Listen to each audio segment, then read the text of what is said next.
अध्यात्म क्यों चुना आपने? जब भौतिक जगत में आपको ये सारे सुख मिल रहा है तो फिर अध्यात्म क्यों? शब्द आते लोग सोचते हैं यार इंटरनेशनल, यानी कि ये तो अमेरिका की संस्था होगी या बाहर किसी कंट्री की संस्था। अब आप पूछोगे शिव जी तो भगवान के भक्त है, शिव जी भगवान कैसे है? कि पहले अगर मेरे घर में प्रॉब्लम है तो मुझे अपने घर की प्रॉब्लम सॉर्ट आउट करनी चाहिए, उसके बाद मेरे को पड़ोसी को देखना चाहिए।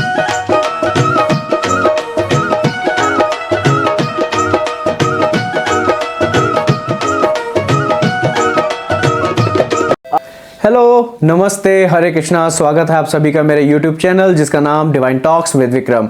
मैं आपका होस्ट विक्रम शर्मा आज इस वीडियो को शुरू करने जा रहा हूं।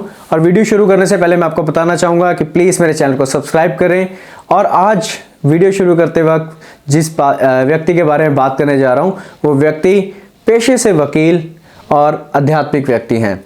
मैंने आपको पिछली वीडियो में बताया था कि हम बात करेंगे अध्यात्म के लिए, कि भौतिक जगत में रह के अध्यात्म को किस तरह प्राप्त किया जाता है, और बात करेंगे इस्कॉन के लिए। आज का जो मेरा इंटरव्यू है गाइस, वो इस्कॉन के ही डिवोटी हैं जिनका नाम मिस्टर दीपक चोपड़ा।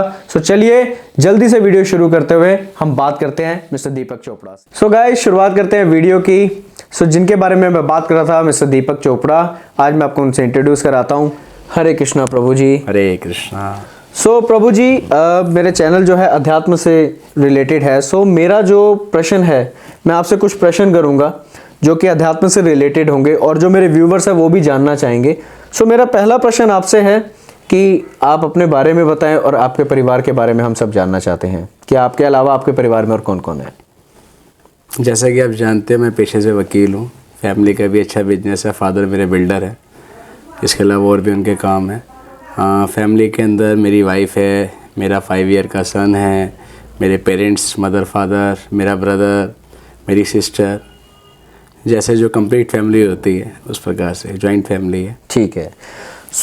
अभी गाइस आप लोगों ने सुना कि एक कंप्लीट फैमिली जो है, अच्छा खासा सेटल बिजनेस, एक पूरा अच्छे से भौतिक सुख। और दूसरा प्रश्न मेरा आपसे होगा दीपक जी कि अच्छा खासा वेल सेटल आपका परिवार है, भौतिक सुख आप जो इंसान को चाहिए, जो आज के युग में हर एक जनरेशन चाहती है कि मेरा अच्छा खासा वेल सेटल परिवार हो, मैं पढ़ा लिखा हूँ, मेरी एक अच्छी एजुकेशन के हिसाब से मेरी एक अच्छी नौकरी हो। मेरा एक प्रश्न ये बनता है कि ये सारी चीज़ें आपके पास ऑलरेडी हैं, पर ये सब चीज़ों के साथ साथ आप अध्यात्म की ओर किस तरह जा रहे हैं? किस तरह आपने, मतलब मेरा कहने का मतलब कि आप अध्यात्म क्यों चुना आपने? जब भौतिक जगत में आपको ये सारे सुख मिल रहा है तो फिर अध्यात्म क्यों? देखिए, मैं बचपन से ही भक्ति की तरफ तो मेरा बचपन से रुझान था। जैसे मैं छोटा था तो मेरे घर में भक्ति का माहौल था, तो लेकिन उस भक्ति की एक तलाश में था कि किस प्रकार से एक जो भक्ति है किस प्रकार एक तरीके से की जाए। क्योंकि मैंने देखा था हमारे समाज के अंदर बहुत सारी संस्थाएं हैं जो भक्ति मार्ग में आपकी हेल्प करती है, सबके अलग तरीके हैं, और इतनी सारी संस्थाएं होने के बावजूद हर किसी का तरीका अलग अलग है। और हमारे भारत के अंदर भी अगर आप देखोगे तो देखा जाता है, सोमवार आता है लोग शिव जी को जल देते हैं, मंगलवार आता है हनुमान जी को देते हैं, शुक्रवार संतोषी माता, साईं बाबा, इतने सारे हमारे यहाँ देवी देवता है। और इसलिए काफ़ी सारी कन्फ्यूजन रहती थी माइंड के अंदर कि यार भक्ति करनी है तो कैसे की जाए, क्या ये जो हम भक्ति कर रहे हैं ये तरीका बिल्कुल सही है, और ऐसा लिखा कहाँ है कि भक्ति इसी प्रकार से की जाती है ना। तो इसी प्रकार एक बार मेरा फ्रेंड मुझे इस्कॉन मंदिर ले गया, इस्कॉन पंजाबी बाग में। तो वहाँ जाने के बाद मुझे बड़ा अच्छा लगा, वहाँ पर हरे कृष्णा कीर्तन चल रहा था, भगवान की सुंदर आरती थी, सुंदर दर्शन थे, मुझे बड़ा अच्छा लगा।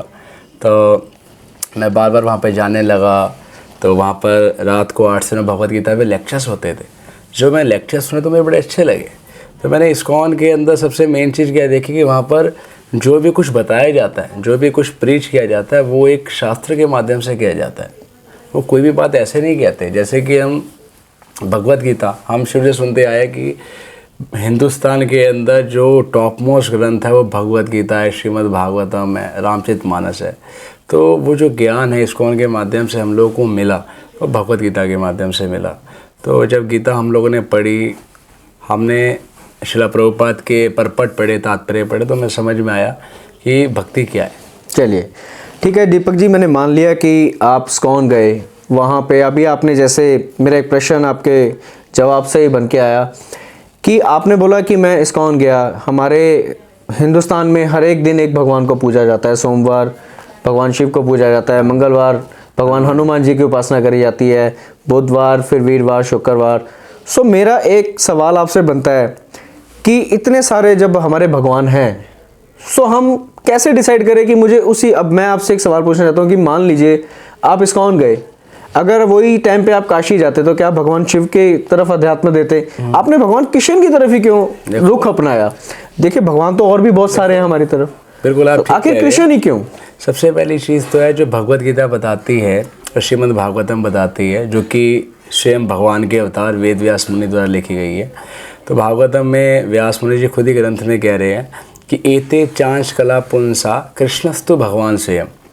और जब ब्रह्मा जी भी स्तुति करते हैं, जो कि मनुष्यों में सबसे बड़े हमारे ब्रह्मा जी आते हैं, हमारी जो मनुष्यों की जो परंपरा वो ब्रह्मा जी से ही आती है।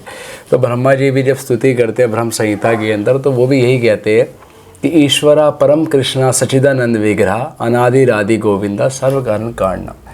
तो इस्कॉन में आने से पहले तो हम लोगों को यही नहीं पता था कि भगवान है कौन, शिव जी और कृष्ण में रिलेशन क्या है, राम जी कौन है, दुर्गा कौन है। तो जब वो जो रिलेशन हमें पता नहीं होगा तो हम सबको भगवान मान लेते हैं। एक्चुअली जैसे आपने भगवान पूछा कि ये भगवान वो भगवान, लेकिन भगवान तो एक ही, कृष्णस्तु भगवान स्वयं, श्रीमद् भागवतम, ठीक है। तो कृष्ण भगवान है, ये कहाँ लिखा है? ये भगवत गीता में भगवान ने हर जगह कहा है कि मैं ही, अगर आप गीता को ध्यानपूर्वक पढ़ोगे उसमें क्लियरली भगवान ने कहा है कि मैं ही सबका पिता हूँ, मैं ही सबका पितामह हूँ, मैं ही बीज प्रदान करने वाला हूँ, मुझसे ही सब कुछ है, वासुदेव सर्वमिति।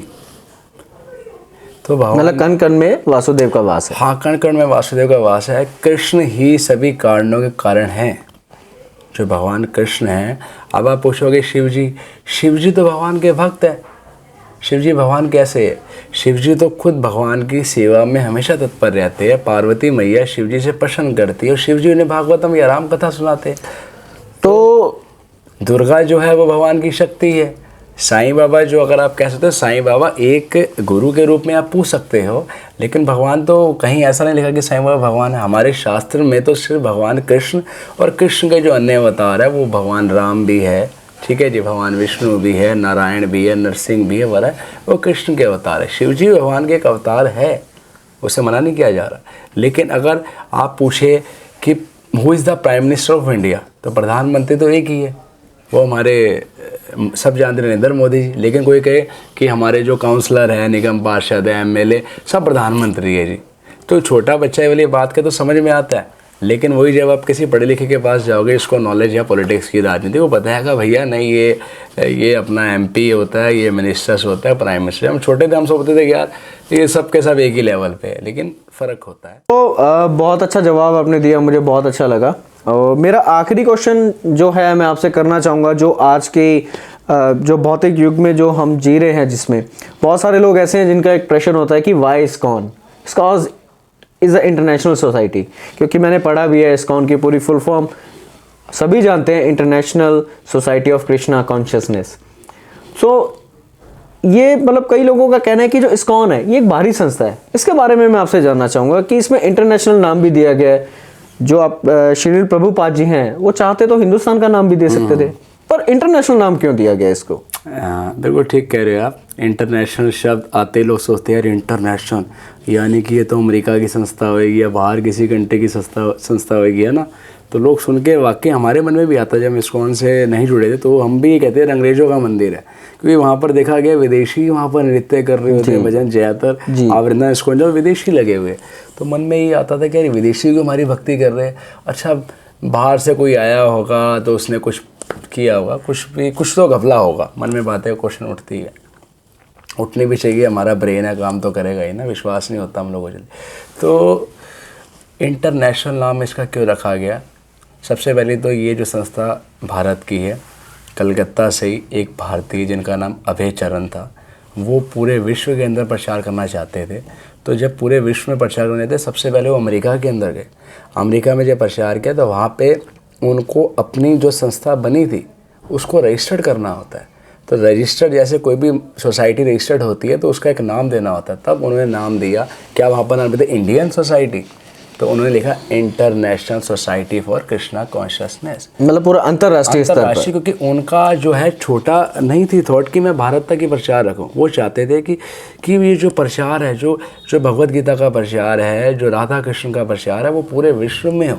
क्योंकि भगवान कहते हैं ममे वांशो जीव लोके जीव भूता सनातना, सभी जीव मेरा अंश है। भारत के अलावा अमेरिका के लोग हैं, रशिया के लोग हैं, उनको भी कृष्ण भक्ति पाने का पूरा अधिकार। चलिए मैं अभी आपको थोड़ा सा रोकूंगा, क्योंकि छोटा सा एक और प्रश्न था कि आपको नहीं लगता कि जिस टाइम पे उन्होंने बाहर प्रचार करा अमेरिका में जाकर, तो अमेरिका में जाने से ज़्यादा आपको पहले हिंदुस्तान में प्रचार करना चाहिए था, क्योंकि उस टाइम पे हिंदुस्तान भी आज़ाद ही हुआ था, अंग्रेज़ों से हमने आज़ादी पाई, हम भी बहुत पीछे थे। और आज़ादी पाने के बाद अगर मेरे को ये लगता है कि पहले अगर मेरे घर में प्रॉब्लम है तो मुझे अपने घर की प्रॉब्लम सॉर्ट आउट करनी चाहिए, उसके बाद मेरे को पड़ोसी को देखना चाहिए। देखिए, हिंदुस्तान में प्रचार की कोई कमी नहीं है। हिंदुस्तान में इस्कॉन नहीं है, पूरे वृंदावन के कहीं साधु संत है, कहीं संस्थाएं हैं।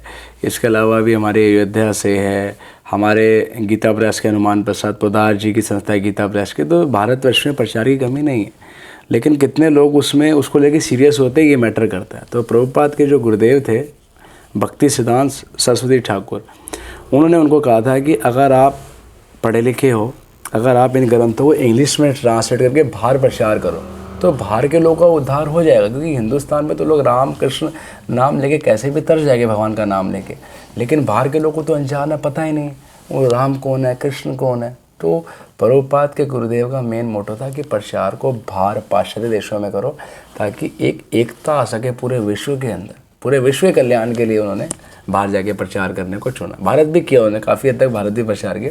70 वर्ष की उम्र तक उन्होंने भारत में प्रचार किया। वो 70 वर्ष की उम्र के बाद विदेशों में जाके प्रचार कर रहे थे। तो कहने का मतलब भाव ये हुआ कि पहले आप अपने घर को छोड़ के दूसरे को ठीक कर लो। 70 वर्ष तक प्रचार किया ना, उसके बाद कुछ समय जो जीवन का रह गया तो बाहर भी प्रचार वासुदेव कुटुंब का आ गया ना। तो पूरा का पूरा विश्व ही वासुदेव कुटुंब है। भारत जो है सबके कल्याण के विषय में सोचता है। ठीक है।